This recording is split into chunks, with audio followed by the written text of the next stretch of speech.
은혜교구입니다. 은혜교구 할렐루야. 네, 감사합니다. 지난 한 세기 동안 이 세상을 혼란에 빠뜨렸던 그야말로 거짓된 사상이 있었죠.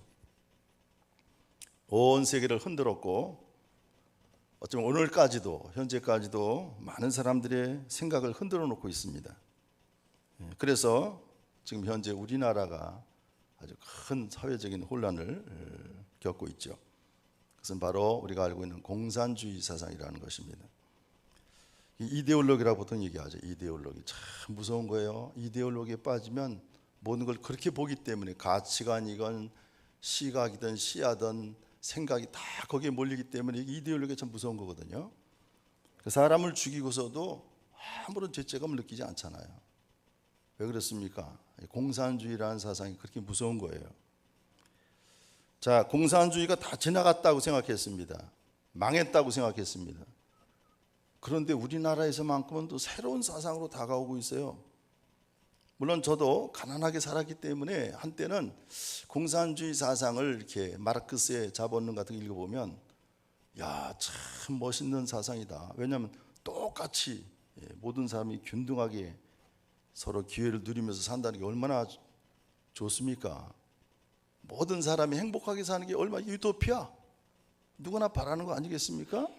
칼 마르크스가 그걸 얘기하는 거거든요.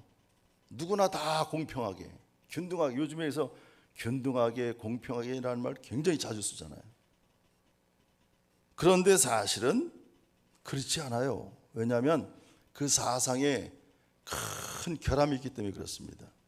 왜냐하면 이 공산주의라는 사상의 뿌리를 거슬러 올라가 보면 찰스 다윈이라는 사람이 종의 기원이라는 책을 썼어요.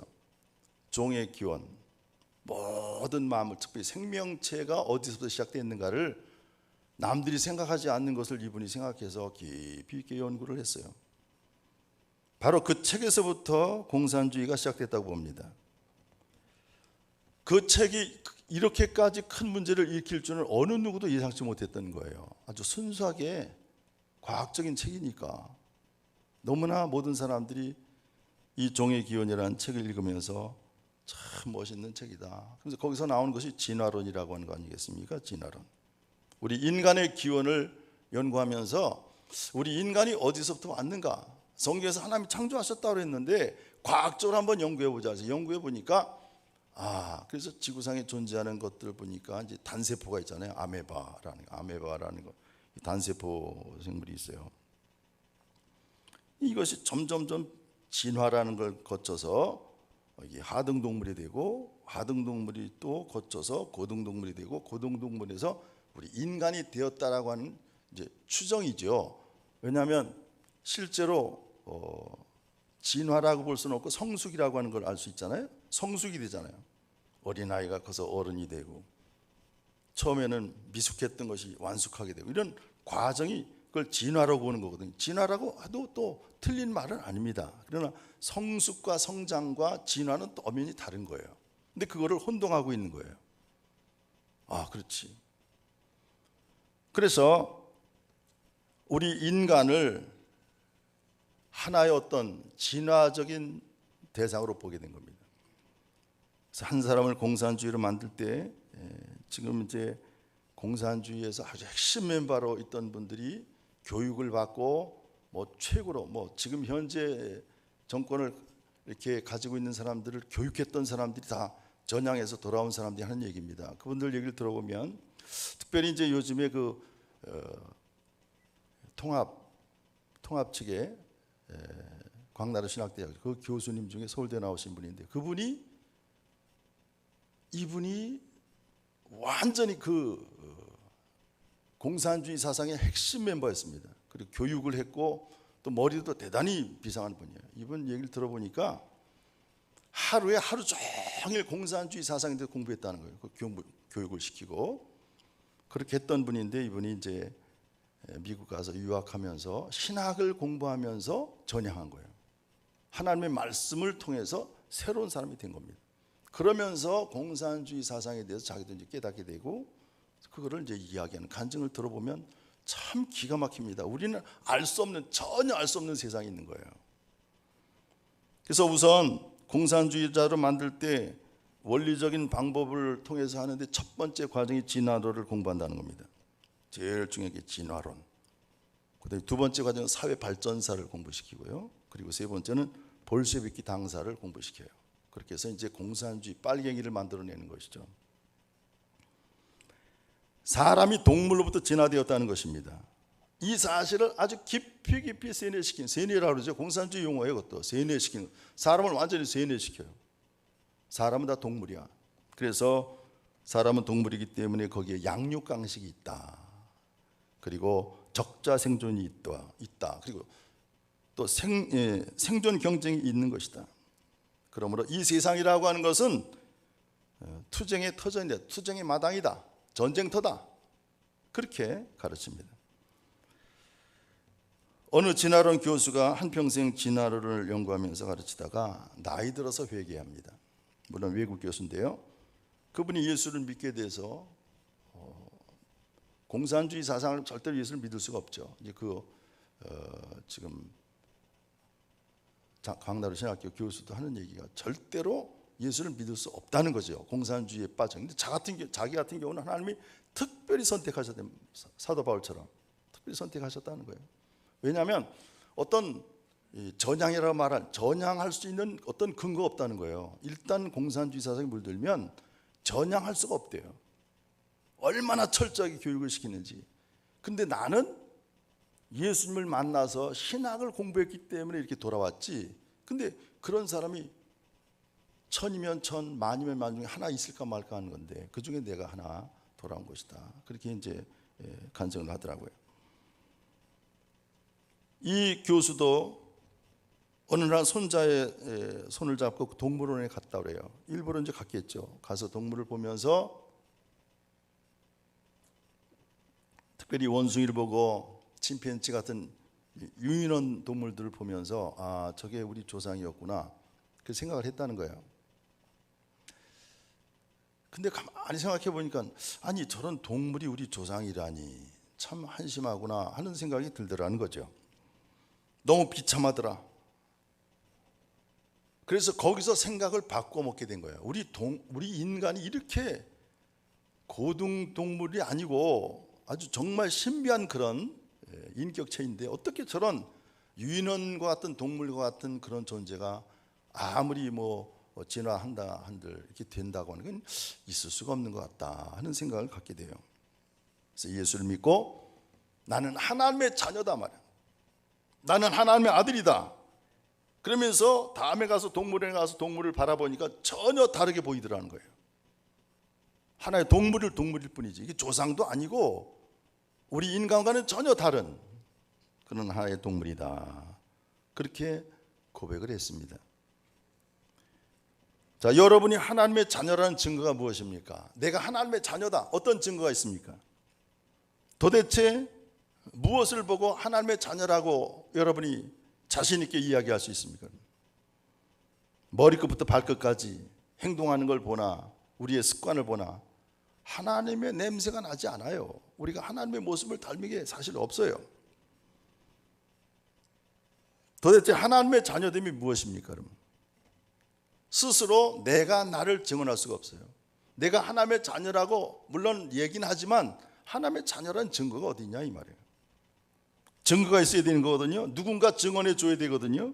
무엇을 통해서 내가 하나님의 자녀라고 할 수 있겠습니까? 여러분? 실적이 있습니까? 성과가 있습니까? 어떤 열매가 있습니까? 다 보여줘야 되는데 하나님의 자녀로서 오늘 말씀해 보니까 그리스도의 영이 없으면 그리스도의 사람이 아니다. 분명히 말씀합니다. 본문 9절에 보니까 명확하게 말씀하죠. 또 그리스도의 영으로 인도함을 받는 그가 바로 하나님의 아들이요 하나님의 자녀다. 확실하게 말씀합니다. 이 두 가지를 우리가 기억해야 돼요. 자, 그리스도의 영, 즉 성령이죠. 성령께서 우리가 하나님의 자녀인 것을 증언해 주신다는 거예요. 어느 누구도 우리를 하나님의 자녀로 증언할 수 있는 자격도 없거니와 그렇게 할 수도 없어요. 근데 성령께서 우리가 하나님의 자녀인 것을 증언해 주신다 그랬습니다. 철학자인 루소가 우리 인간에 대해서 개탄하면서 다음과 같이 설명했습니다. 보통 사람들은 10대에 과자에 움직이고 20대는 연인에 움직이고 30대는 쾌락에 움직이며 40대는 야심에 움직이고 50대는 탐욕에 움직인다. 또한 50대가 넘어서기 시작하면 명예의 욕심을 가지게 된다. 그래서 어떤 사람들은 명예 평생 동안 벌어놓은 돈을 다 써가면서까지 국회의원이 되고 싶어서, 여러분 국회의원 사실 아무나 되는 게 아니거든요. 첫 번은 될 수 있지만 가서 거수기 역할을 하다가 다음번엔 사람들이 보고 저 사람들이 국회의원 자격이 없구나, 안 뽑아줘요. 그러니까 아무나 국회의원 되는 게 사실 아닙니다. 나가서 발언이라도 할 수 있고 자기 의견에 어떤 소신을 가진 사람이 정치인이 돼야지 돈만 있다고 되겠습니까? 그런 사람 많아요. 지금 국회의원들 가운데 말 한마디 못하고 그냥 거수기 역할을 하는 사람들이 많아요. 여러분들 그런 사람 잘 보고 있다가 뽑아주면 안 돼. 나가서 그래도 소신 있게 뭔가를 자기 정견이 있고 소신이 있고 철학이 있고 정치인으로서의 어떤 나름대로의 생각이 있는 사람들이, 그게 리더십 있는 사람이 국회의원이죠. 이렇게 하찮은 명예, 하찮은 일에, 시원찮은 일에 목숨 걸고 자기 인생을 다 망쳐버리는 사람이 참 많습니다. 그래서 바로 이 부분을 루소가 개탄한 거예요.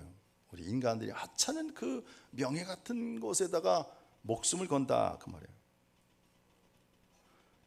여러분, 그리스도인이라고 하는 것은 성령의 인도함을 받는 사람, 그리스도의 마음으로 충만한 사람, 남들이 뭐라고 하든지 그 얼굴은 그리스도의 영광으로 충만한 사람을 말합니다. 그리스도의 영이 있어, 즉 성령이 있어서 그리스도의 사람, 크리스찬이다, 그 말이죠. 로마서 7장 19절 이하에서 사도 바울이 크게 고민합니다. 이렇게 고민했죠. 내가 원하는 바 선은 행하지 아니하고 도리어 원하지 아니하는 바 악을 행하는도다. 내 지체 속에서 한 다른 법이 내 마음의 법과 싸워 내 지체 속에 있는 죄의 법으로 나를 사로잡는 것을 보는도다. 오라, 나는 곤고한 사람이로다. 이 사망의 몸에서 누가 나를 건져내랴. 이렇게 탄식하고 있어요. 물론 이것은 자기 자신의 고백처럼 쓰고 있지만 이것은 객관화시켜서 모든 사람 똑같이 공감하는 얘기예요. 그러니까 사도 바울이 여기서 쓴 얘기는 개인 얘기를 쓰는 게 아니라 로마서에서는요, 모든 인간들이 공통적으로 느끼는 그런 마음을 대표로 지금 발표하고 있는 거예요. 그러나 나는 하는 얘기가 자기 개인 자신을 얘기하는 게 여러분과 저도 다 포함된 것입니다. 우리 모두는 다 이런 고민에 빠져 있지 않습니까? 사실은 누구나 다 선하게 살고 싶고 존경받고 싶고 사랑받고 싶고 그렇게 살고 싶지만 실제 현실은 그렇지 않잖아요. 이런 고민 속에 우리가 살아간다 이 말이에요. 그래서 사도 바울이 결론을 내리기를 뭐라고 말씀하냐면, 오직 성령께서 나를 자유하게 하시는 것이다. 그리스도의 영이, 즉 성령께서 나를 죄와 율법으로부터 사망으로부터 모든 권세로부터 나를 자유하게 하셨다. 이렇게 로마서에서 고백하고 있는 것입니다. 이건 지식의 문제가 아니고 어떤 우리 의식의 문제가 아니라, 의지의 문제가 아니라 성령께서만이 하실 수 있는 영의 문제다, 영적인 문제예요. 신비롭게도 성령께서 우리를 인도하십니다. 성령님의 인도함을 받을 때 그로 인해서 성령 안에서 내가 나의 정체성을 확인하게 돼요. 내가 누군가, 내가 어떤 사람인가, 나의 존재가 뭔가라고 하는 걸 알 수 있는 것은 성령께서만이 우리를 깨닫게 해주시는 거예요. 어느 누구도 어떤 무엇도 할 수가 없어요. 내가 죄인임에도 불구하고 하나님의 자녀임을 확인해 주시고, 내가 잘못하는 것이 분명한데도 불구하고 그 위에 하나님의 높고 높은 하나님의 은총, 하나님의 크신 축복 함께 하심을 깨달으면서 우리가 주여 감사합니다. 우리가 날마다 주님 앞에 나와서 예배할 때 주여 주님을 찬양하고 예배하는 이 모든 것 다 성령께서 역사하시는 거예요. 이건 체험하지 않고서는 말로서 설명이 되는 건 사실 아닙니다. 우리 사랑하는 복지교회 성도 여러분들 다 성령 충만하시기를 바랍니다. 성령의 체험을 하셔야 돼요. 성령께서 나와 함께 하심을 체험하셔야 돼요. 그래야 제가 지금 드린 이 말씀이 이해가 됩니다. 이건 율법의 문제가 아닙니다. 내 몸이라고, 내 육체라고 하는 것은 밝은 이성의 지배를 받아야 돼. 올바른 이성. 그리고 내 이성이라고 하는 것은 영의 지배를 받습니다. 또 내 영혼은 그리스도의 영, 즉 성령의 인도함을 받을 때 그게 바로 그리스도인이다, 그 말씀이죠. 존 버년이 쓴 철로역정이라는 그 책이 있는데, 사실은 중국 번역으로 철로역정이라고 썼기 때문에 우리 그냥 철로역정이라고 그냥 쓰는 거예요. 근데 사실은 제목을 보니까 철로역정이라는 제목은 그냥 내용 전체를 요약한 거죠. 마치 우리 성경 이름처럼 그래요. 원래 제목은 The Pilgrim's Progress라는 말. 그러니까 순례자의 어떤 진보, 순례자의 진행, 이런 뜻인데, 중국어 성경을 따서 그냥 철로역정 그렇게 번역한 거예요. 제2의 성경이라고 말하죠.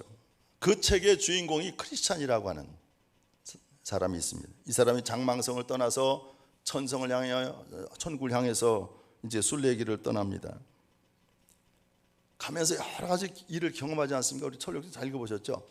철로역 그 과정 속에, 프로그레스 속에 많은 과정이 있는데, 그 중에 어떤 큰 집에 들어가서 방 안에 들어가 보니까 그 방 안에서 누군가가 막 빗자루로 청소를 하는 거예요. 청소를 하는데 먼지가 얼마나 많이 일어나는지 사람을 잘 분간할 수 없을 정도로 먼지가 많이 일어나고 있습니다. 열심히 빗자루로 쓸면 쓸수록 먼지가 더 일어나는 것을 보여주는 거예요. 자기를 인도하는 인도자에게 이 기독교 크리스찬이 묻습니다. 이게 무슨 의미입니까? 그렇게 물어봤어요. 저것이 바로 율법이니라. 우리가 바르게 살려고 애쓰면 애쓸수록 점점 더 죄가 더 많아지고 점점 더 어지러진다 하는 걸 보여주는 거예요. 실제로 그 모습을 통해서. 그런데 바로 옆방으로 건너가니까 거기도 역시 먼지가 자욱하게 껴있는데, 물을 쫙 뿌리고 나니까 그 먼지가 싹 가라앉아 버려요. 이게 무슨 뜻입니까? 그러니까 바로 이것이 성령이니라. 이것은 바로 은혜의 역사니라, 이렇게 말씀하죠. 여러분, 내 노력으로 아무리 깨끗하게 살아보려고, 내 노력으로 아무리 윤리 도덕도 살아보려고 노력하면 노력할수록 교만에 빠지게 되고 결국은 더 악한 사람, 더 교만한 사람이 되더라, 그 말이에요. 오직 은혜, 오직 성령의 역사만이 우리를 참된 그리스도인으로 인도하신다, 그 말씀이죠. 모든 율법과 또 죄와 허무함과 불의함으로부터 우리가 자유할 수 있는 것은 오직 성령의 역사다, 그 말이에요. 자, 오늘 본문 15절에 보니까 세 번역으로 제가 읽습니다. 15절에 여러분은 또 다시 두려움에 빠뜨리는 종살이의 영을 받은 것이 아니라 자녀로 삼으시는 영을 받았습니다. 세 번역에 그렇게 번역하고 있죠. 여기 보니까 자녀로 삼으시는 영, 우리 개정판 성경에는 양자의 영 이렇게 번역해서 양자의 영, 자녀로 삼으시는 영이에요. 우리나라 사람들이 양자라는 말을 쓰지만 양자라는 말이 아니라 원래 성경 원어는 자녀입니다. 자녀로 친자녀로 삼아주신다는 거예요. 이건 내가 낳은 친자식이 아니에요. 친아들이 아니에요. 어쨌든 어떤 과정을 통해서 왔던 내가 저분이 낳은 자녀가 아니에요. 친자녀가 아니야. 그럼에도 우리가 친자녀가 되었다는 거예요. 두려워하는 종의 영이 아니라 양자의 영, 즉 자녀로 삼으시는 영의 그 영을 받았단 말이에요.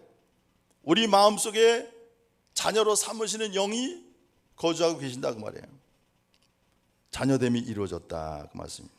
그것은 자유의 영, 성령의 역사로 본질적으로 하나님의 선택 속에서 이루어지는 것입니다. 내가 선택하는 것이 아니라 하나님이 선택하시는 겁니다. 이건 신문과도 아무 상관이 없습니다. 옛날에 내가 종으로서 노예 생활을 했다 할지라도 오늘 내가 귀족에게 양자가 되었으면 내가 귀족이 되는 거예요. 양자된 그날부터 그 집의 자녀가 되는 것입니다. 베너라는 영화 다 보셨죠? 베너라는 영화도 보면 거기에 유대인 주인공인 허가의 벤이라는 말은 아들이란 뜻이거든요. 허가의 자손이란 뜻입니다. 벤허. 어렸을 때 같이 자라났던 메셀라라고 하는 아주 중마고우죠. 이 친구가 어떻게 나름대로 나가서 출세해 갖고 로마의 어마어마한 그런 높은 계급을 가진 로마 장군이 되지 않습니까? 이 메실라의 배반으로 인해서 이 베너가 노예선으로 끌려가게 됩니다. 그것뿐만 아니라 그 어머니와 누이 동생도 끌려가서 동굴 속에 갇히게 되고 결국 거기서 나병 환자가 돼요. 거기에 대한 이 분노, 친구에게 배반당했다는 그 분노에 대한 복수심으로 이글거리죠, 이 베너가. 그러다가 이제 치열한 전쟁 중에서 자살하려고 하는 그 높은 장군을 이제 살려내죠. 그래서 그 장군을 살려주는 바람에 그 장군의 아들이 됩니다. 양자가 되는 거예요. 그래서 호민관이라고 하는 귀족의 자규까지 하사받습니다. 베너는 그 높은 장군의 아들이 된 목적이 있었어요. 왜냐하면 메실라라는 이놈을 내가 복수를 하기 위해서 이걸 이용해야 되겠다는 그런 생각이었죠. 그래서 결국은 복수하기 위해서 호민관이라는 신분을 이용해서 최대한 활용해서 가나안 자기 고향까지 되돌아오게 되는 이야기가 그 나오죠. 물론 쭉 더 이어지지만 어쨌든 제가 양자라는 그 개념을 말씀을 드린 겁니다. 양자라고 하는 것은 옛날 집의 모든 책임과 그 부채와는 아무 상관이 없습니다. 옛날에는 부채를 대를 이어서 갚아야 합니다. 한 번 빚을 지면 죽을 때까지 그 빚을 갚아야 되는 거예요. 아버지가 빚 지고 죽으면 그 아들이 빚을 갚아야 되는데 갚을 돈이 없으면 노예로 끌려가는 거예요. 나만 끌려가는 게 아니라 아내도 끌려가고 애들까지 다 끌려가는 거예요. 이렇게 무서웠습니다. 못 갚으면 자식이 노예로 팔려가는 것입니다. 이게 바로 옛날 그 빚이라고 하는 법이 그렇게 돼 있었던 거죠. 그런데 내 본가가 내가 살던 집이 그렇게 엄청난 빚더미에 올라앉아서 전혀 갚을 수 없는, 그래서 내가 노예로 팔려갈 수밖에 없는 그런 상황이었는데 어떤 사람이 오더니 나를 양자로 삼아서 데리고 와요. 그러면 나는 옛날에 그 빚진 집으로 모든 책임과 의무로부터 벗어나는 거예요. 빚을 안 갚아도 되는 거예요. 바로 그걸 얘기하는 겁니다, 지금. 그래서 오늘 성경은 우리가 다 빚진 자다 이렇게 말씀합니다. 12절에 보니까 형제들아 우리가 빚진 자로 돼 이렇게 말하죠. 우리가 다 빚진 자입니다. 죄의 구덩이에서 로마서에 보면 죄로부터 사망으로부터 율법으로부터의 자유를 얘기해요. 세 가지를 얘기하지 않습니까? 그렇지 않으면 우리는 이미 다 죽을 수밖에 없는 것이고 다 죄로 인해서 죽을 수밖에 없고, 그리고 우리는 율법에 의해서 다 죽는 거예요. 그런데 우리가 양자의 영을 받음으로써 그 모든 옛날 죄의 빚, 율법의 빚, 사망의 빚으로부터 자유했다 그 말씀입니다. 그래서 이제는 새롭게 자녀가 된 양자된 그 집안의 모든 신분을 내가 그대로 물려받는 것입니다. 재산도 물려받고 유산도 물려받고 신분도 물려받는 것입니다. 호민관이 되잖아요. 베너가 호민관이라는 그 높은 직제까지 받지 않습니까? 로마 제국 역사 가운데 클라우디우스 황제가 있는데요, 이 클라우디우 황제에게는 네로라는 아들이 있었습니다. 근데 그 네로라는 아들이 사실은 클라우디우스가 아들이 없기 때문에 자기가 데리고 있었던 노예 가운데 아주 자기가 마음에 드는 그 노예의 자녀를 아들로 삼은 거예요. 그러다가 클라우디우스가 죽으니까 그 아들 양자된 네로가 왕이 된 겁니다. 우리 기독교 역사의 가장 큰 극악무도한 그런 박해자가 이 네로거든요. 근데 이 사람이 사실은 클라우디우스 왕의 진짜 황제 진짜 아들이 아니고 양자였습니다. 양자가 되는 순간 그 집의 모든 유산만이 아니라 신분까지 물려받는 것이다 하는 것을 아주 극단적으로 보여주는 얘기죠. 이것이 바로 양자라는 것입니다. 근데 우리나라 사람들은 그렇지 않죠. 우리는 좀 개념이 우리가 잘 이해할 수 없는 게 바로 그거거든요. 우리는 항상 양자다 그러면 성씨가 같은 핏줄이 같은 데서만 데려오잖아요. 그게 양자를 삼는 거거든요. 이게 왜냐하면 유교 사상에 우리가 젖어 있기 때문에 그렇다는 거죠. 더군다나 특별히 미국 사람들, 우리 친구 얘기를 들어보니까 미국 사람들이 아주 개탄스러워하는 것 중에 하나가 뭐냐면 갓난애를 데려다가 잘 키워서 대학까지 공부시켜서 했는데 얘들이 벌써 20세가 넘으면 친부모를 찾는다는 거예요. 우리 한국 애들이 그렇대요. 딴 나라는 안 그런데 우리 한국 애들만 그렇다는 거예요.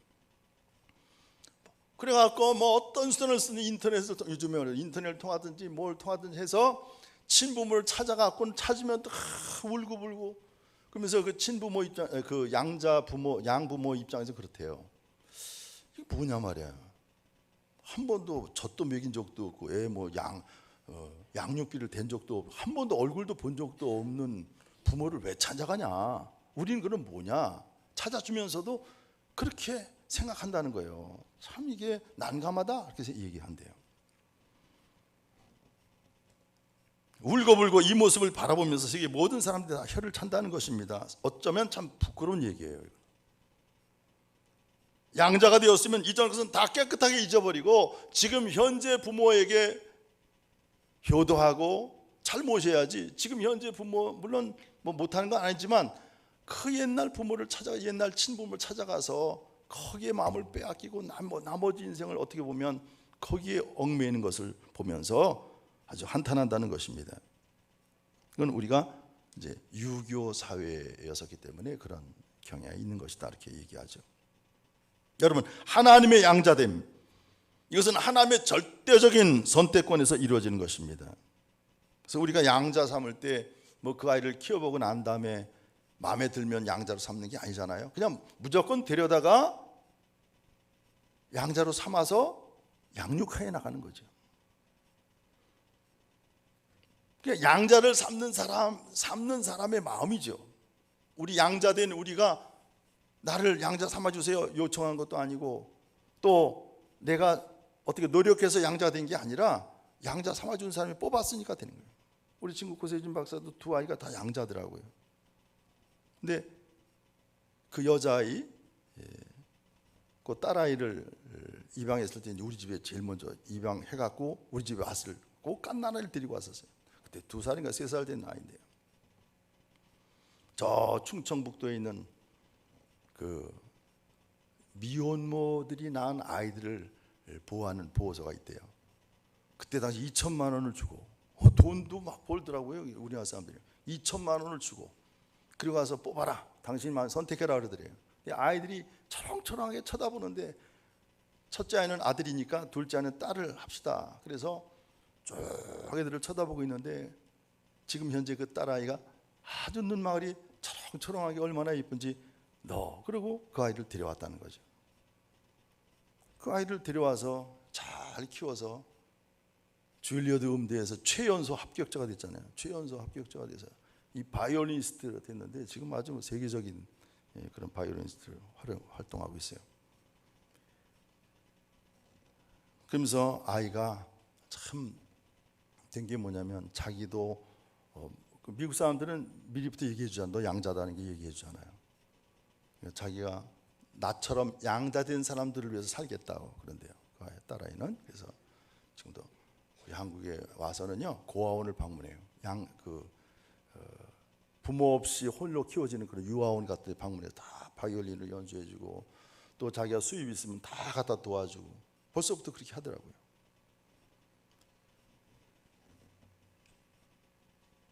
이도환이라고 하는 사람이 쓴 어머니라는 제목의 글을 제가 소개하겠습니다.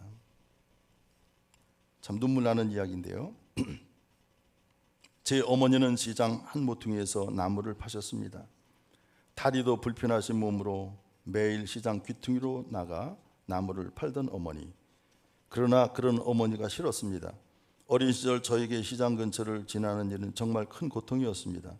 친구들과 함께 지나고 있을 때 다리까지 불편한 어머니가 갑자기 나를 부르면 어떡하나 하는 두려움 때문이었습니다. 저는 솔직히 초라한 어머니가 싫었던 것입니다. 아버지도 없이 자라면서 궁색한 살림과 가난 그리고 초라한 어머니가 너무도 싫었습니다. 아버지와 어머니는 원래 공사장에서 노동을 하던 분이라고 했습니다. 그러다가 공사장에서 사고를 당해 아버지는 돌아가셨고 어머니는 다리를 다쳤던 것입니다. 그 이후부터 어머니는 불편한 몸을 이끌고 나무를 팔기 시작했습니다. 그래서 저는 공부에만 매달렸습니다. 아무것도 없는 제가 이토록 초라하고 궁핍한 생활에서 벗어나는 길은 이 길뿐이라고 생각했기 때문입니다. 가끔 어머니가 절룩거리는 몸으로 학교를 찾아올 때면 저는 고개를 푹 숙이고 외면했습니다. 공부를 하기 위해서라고 말하면서 말입니다.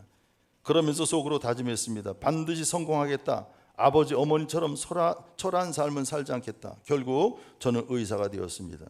어릴 때의 소원처럼 어머니와는 전혀 다른 삶을 살아갈 수 있었습니다. 부자인 아내를 얻어 고향을 떠나 대도시의 병원도 열었습니다.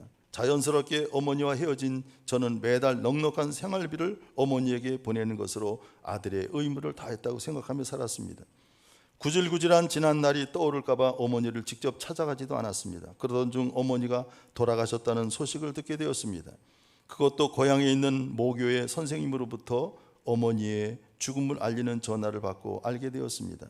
돌아가신 어머니의 집으로 찾아간 저를 맞아주시는 것도 선생님이셨습니다. 제가 고향을 떠난 뒤에도 선생님은 가끔씩 어머니를 찾아가 안부를 물으셨다는 것도 그제서야 알게 되었습니다. 한동안 눈을 감고 조용히 계시던 선생님께서 입을 열더니 이런 말씀을 하셨습니다.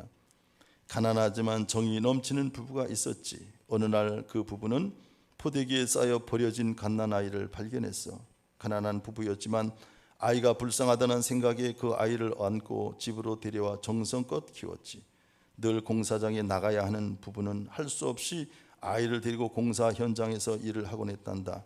그러다가 일이 터진 거야. 포대기에 쌓여 새근새근 자고 있는 아이 위로 철근 더미가 떨어지는 사고가 벌어졌지. 부부는 급한 마음에 아기를 구하겠다고 달려들었어. 결국 남편은 그 자리에서 목숨을 잃었고 아내는 다리를 다쳤지. 그러나 다행스럽게도 아기는 전혀 다치지 않았단다. 이젠 아무리 울어도 어머니는 다시 돌아오지 않으십니다. 그걸 알면서도 저는 눈물을 멈출 수가 없습니다 하는 이야기입니다.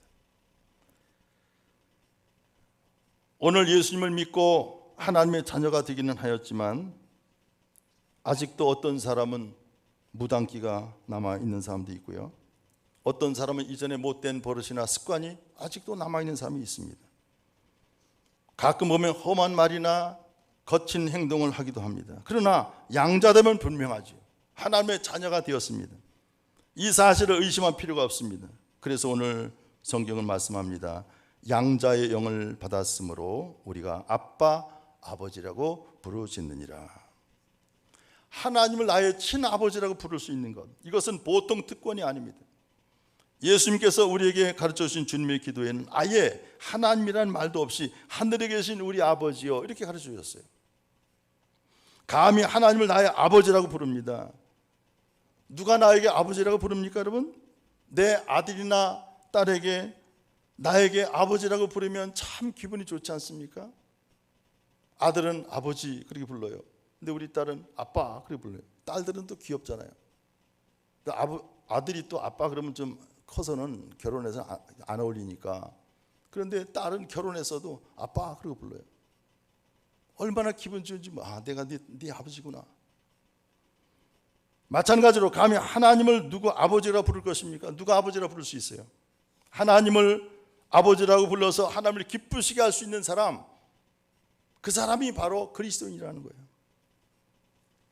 하나님의 자녀라는 것입니다. 성령에서 그래서 아빠, 아버지라 이렇게 말했어요. 아빠라는 말은 아람어인데요, 친아버지를 어린아이 때 부른, 아까 말씀드린 거, 우리 아이들도 어렸을 때 다 아들도 아빠 아빠 그러더니 군대 갔다 오더니 아버지 그러고 부르더라고요. 아버지라고 불러요. 이 아빠라는 말은 친아버지에게만 부르는 거예요.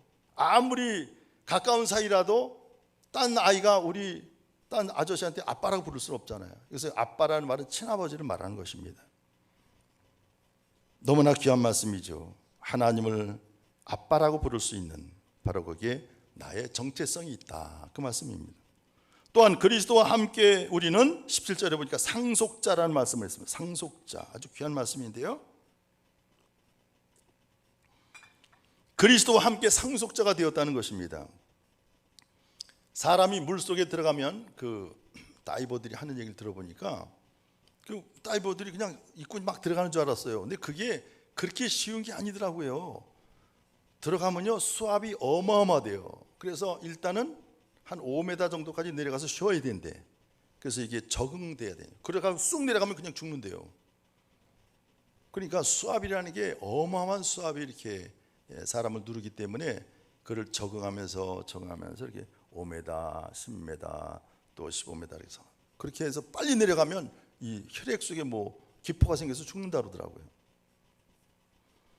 그런데 여러분 생각해 보세요. 그래서 바다 밑에 탐사 내려갈 때 사람이 이 다이버들처럼 그렇게 옷 입고는 다 죽죠. 그러니까 잠수정이라는 아주 단단하게 동그랗게 계란처럼 된 거로 해서 단단한 쇠로 만드는 그 속에 들어가서 내려가잖아요. 그게 그냥 왜냐하면 압력 때문에 그렇다는 압력 때문에.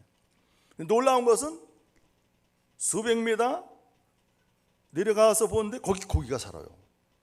어마어마한 거죠. 그 원리를 아는 사람들은 깜짝 놀란 거죠. 거기에 고기들이 큰 고기들이 왔다 갔다 하는 거예요. 근데 만약 그 고기를 말해요, 그냥 갑자기 건져내면 산산조각이 난다는 거예요. 다 그 압력이 이제 없어지기 때문에. 그런데 그 고기가 그 어마어마한 압력을 받으면서 그 밑에 살 수 있는 것은 바깥의 압력과 자기 몸속의 압력이 같기 때문이라는 거죠. 그렇게 해서 살아가는 것이죠. 마치 하나님께서 우리와 함께 거하신다는 얘기 그런 것입니다. 우리와 함께 동거하신다는 얘기, 하나님과 우리와의 아무런 압력 차이가 없이 관계를 갖는다, 하나님의 자녀가 됐다는 뜻은 그런 뜻입니다. 빅토르 유고가 쓴 네 미라제블이라는 소설에서 코제트라고 하는 아주 불쌍한 소녀가 나오죠.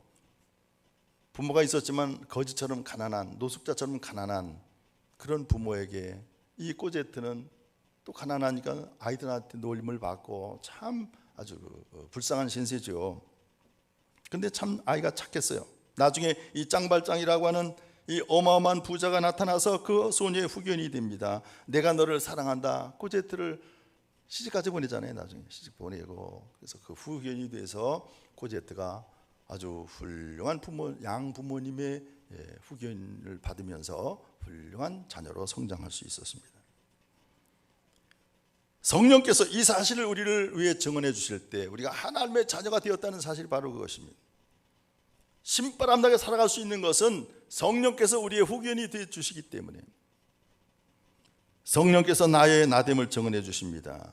우리를 율법으로부터, 죄로부터, 그리고 사망으로부터 자유하게 해주시는 분, 성령님의 역사입니다. 이제 우리가 어떤 고난을 당해도 문제가 되지 않습니다. 왜냐하면 하나님이 다 나를 사랑하시기 때문에. 때로는 실패하셔도 그 안에 하나님의 사랑이 있기 때문에, 병 걸려도 그 안에 하나님의 사랑이 있기 때문에 우리는 낙심하지 않습니다. 예수님 보세요. 눈앞에 십자가가 있는데 아버지께서 주신 잔을 내가 마시지 않겠느냐. 아버지가 주셨으니 이게 아무리 대단한 고통의 잔이라 할지라도 내가 마시겠다 하는 예수님의 그 마음이죠.